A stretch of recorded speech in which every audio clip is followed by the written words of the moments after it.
Laporan dari Kementerian Dalam Negeri mencatat bahwa dalam sebulan, lebih dari 30.000 warga Rusia resmi masuk Islam. Jumlah ini terus bertambah setiap pekan. Hanya dalam waktu sebulan, setelah pernyataan resmi Vladimir Putin sebagai seorang Muslim, suasana ibu kota Moskow berubah drastis. Bukan hanya dari sisi politik dan pemerintahan, tapi juga dalam keseharian masyarakat. Suara azan mulai terdengar dari pengeras suara masjid yang dulunya nyaris tak berfungsi. Orang-orang yang tadinya malu mengaku Muslim kini mulai berani berjalan dengan gamis dan jilbab di jalan-jalan utama. Masjid-masjid penuh sesak saat waktu sholat Jumat. Bahkan di tengah kota, taman-taman dan alun-alun yang dulu digunakan untuk konser dan festival kini sering dipenuhi orang-orang yang menggelar sajadah. Wajah Rusia perlahan-lahan berubah.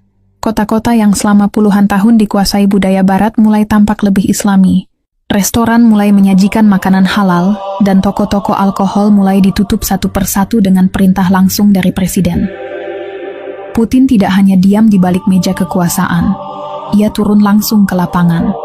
Dalam satu kunjungan ke wilayah Kazan, ia mendatangi sebuah sekolah Islam yang sederhana.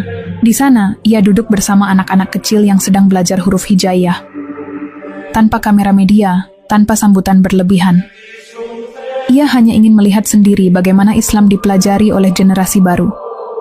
Di hadapan para guru dan murid, ia berkata, dengan suara tenang, jika generasi kalian tumbuh dengan ilmu, maka bangsa ini akan tumbuh dengan cahaya. Ucapan itu disambut tangis haru. Tidak ada yang menyangka pemimpin tertinggi Rusia akan berkata seperti itu di sebuah madrasah kecil. Keesokan harinya, seluruh sekolah Islam di wilayah tersebut mendapatkan bantuan langsung dari pemerintah pusat. Pembangunan masjid, rumah tahfidz, dan pusat dakwah dipercepat. Tidak ada birokrasi rumit. Semua proses berjalan lancar atas perintah langsung dari Putin. Namun tentu saja, perubahan seperti ini tidak bisa memuaskan semua pihak. Gereja-gereja besar mulai kehilangan jemaahnya. Banyak yang tidak datang lagi ke misa mingguan. Bahkan beberapa pendeta mengakui dalam diam bahwa mereka mulai meragukan apa yang selama ini mereka ajarkan.